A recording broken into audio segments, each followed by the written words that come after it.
नमस्कार Utkal skill centre उत्साही विद्यार्थी माने कला शिक्षा पुस्तक कृतिरु सीधासळख नाटक कलार जादू उपरे आधारित आजिर एही स्वतंत्र विश्लेषणात्मक आलोचना को आपण समस्तंकु स्वागत। गोटे नाटक किपरि जन्म निए ताहार मूलदुआ प्रकृतरे कौन आसंतु आज ताहा उपरे टिके गभीर आलोचना करिबा। एकदम डेरी न करी चालंतु आरंभ करिबा।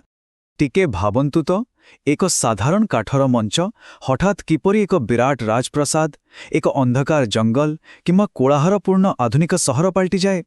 एहा कोनोसी जादुर कम नुहे, ठीक कि नहीं? गोटी खाली मंचरे जेमिति असीम संभावना लुचि रही थाए ताहा देखिबाकु तो केवल काठर एक ढांचा, किंतु केवल गोटे सठिक ब्लूप्रिंट बा नक्शा मिलिगले ही ताहा संपूर्ण जीवंत होई उठे। आउ एही जादू पछर सबुठु बड़ रहस्य लुचि रहिछि आमर प्रथम विषयवस्तुरे, ता हेउछि पाण्डुलिपिर शक्ति। एकदम सहज भाषारे कहिले पाण्डुलिपि बा स्क्रिप्ट प्रकृतरे हेउछि गोटिए नाटकर मेरुदंड। खाली कागजरे लेखा जाइथिबा किछि शब्द नुहे, एहा हेउछि सेही संजीवनी जहा संलाप, मंच निर्देशना एवं भावना माध्यमरे कल्पनाकु वास्तव रूप देइथाए। नाटकर छोटुरु छोट उपादान पई मध्य एहा एक पथप्रदर्शक भावरे काम करे, जहा फलरे निर्देशक एवं अभिनेता दिगहारा न होई गोटे निर्दिष्ट लक्ष्य दिगरे आगेई पारंती। एबे जदि आमे हमर प्राचीन भारतीय परंपरा को देखिबा, सेतेबेले तालपत्ररे एही सबु नाट्य पाण्डुलिपि बा रूपक लेखा जाउथिला, जहा वास्तवरे चमत्कार।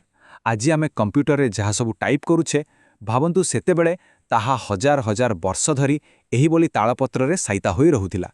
एही कथाटी मने रखिबा निहाती जरूरी जे वर्तमान आमे जो नाट्यकला शिखुछे ताहा एही महान ओ प्राचीन परंपरार ही एक अंश विशेष। ठीक अछि, एबे आसंतु आगकु बढ़िबा एवं जानिबा आमर परवर्ती विषय नाट्य पाण्डुलिपिर विभिन्न प्रकारभेद संपर्करे।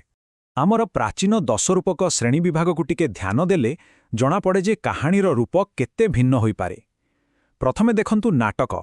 यह 5 रु 10 अंक विशिष्ट एक विराट कहानी, जोंथरे साधारणतः पौराणिक राजा बा वीरमानंकर प्रेम और शौर्यर कथा थाए।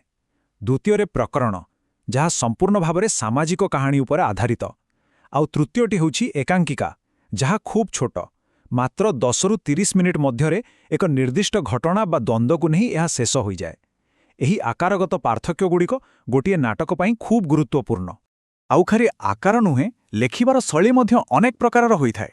उदाहरण स्वरूप संलापधर्मी शैली चरित्रमानंकर कथोपकथन उपरे बेसी गुरुत्व दिया जाए।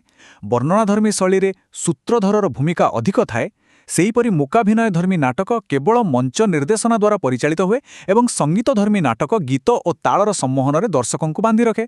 प्रत्येक शैली दर्शकों मनर एक स्वतंत्र प्रभाव पकाई थाए, तेणु लेखकों खूब भावी चिंती निजर आयुध बाछिबाकु पड़िथाए। एही सबु तो गला लिखित कथा। एबे आसंतु देखिबा एही निर्जीव शब्दगुड़िकु किपरि जीवंत करा जाए। जेतेबेले समस्ते एकाठी बसी प्रथम थर पई स्क्रिप्ट पढ़ंती, सेही अनुभूति खूब नियारा। एहा केवल किछि धाड़ी पड़िबा नुहे, नाट्य प्रयोजनर एहा हेउछि प्रथम एवं सबुठारु गुरुत्वपूर्ण पाहाच। कारण एही स्क्रिप्ट रीडिंग बेले ही जणे अभिनेता चरित्रर गभीरता, निज सह अभिनेतांक सह समन्वय एवं नाटकर प्रकृत आत्मा को खोजी पाई थाए। केवल पढ़िदेले तो नाटक हेबनी ना।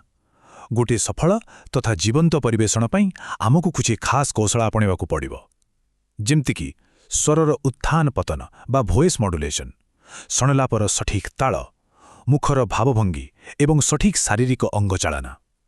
एही सब उपादान ही कागजर शब्दगुड़िकु एक चित्ताकर्षक एवं वास्तव अनुभूति परिणत करिथाए। आउ एबे आसंतु सबुठारु रोमांचकर पर्यायकु जिबा, प्रकृत मंच पर्यंत यात्रा। गोटे विशृंखलित धारणा किपरि एक सुसंगठित नाटकर रूप निये ताहा बुझिबा खूब मजादार। मुख्यतः यह 4टी सोपान दे गति करे। प्रथमे आसे मानस मंथन, जोठी कहानी बछा जाए और चरित्र बंटन हुए। तापरे कार्य आरंभ, जोठी पाण्डुलिपि पठन आरंभ हुए। तृतीय रहिछि अभ्यास बा सीन रिहर्सल एवं सर्वशेषरे मंच समय, जोठी प्रकृत मंचरे छिड़ा हुई अभिनेता माने निजर गतिविधि, स्थान और लाइटिंग सह निजको खाप खुआते।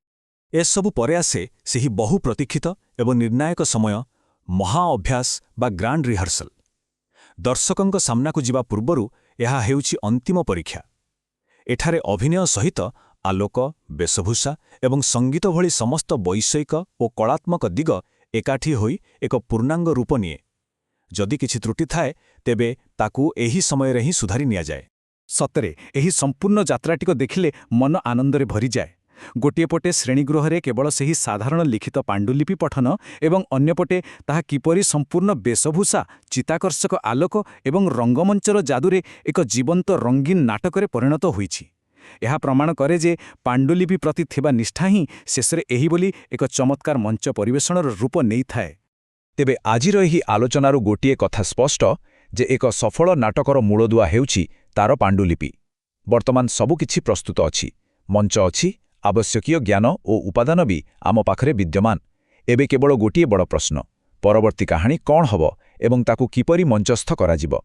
କିଏ ଜାଣେ, ଏହି ମଞ୍ଚରେ ପରବର୍ତ୍ତୀ ସଫଳ ନାଟକଟି ହୁଏତ ଆପଣମାନଙ୍କର ହିଁ ହୋଇପାରେ। ଭାବନ୍ତୁ ଏହା ବିଷୟରେ। ଆଜି ପାଇଁ ଏତିକି। ନିଜର ଶିଖିବା ପ୍ରକ୍ରିୟା ଜାରି ରଖନ୍ତୁ। ଧନ୍ୟବାଦ।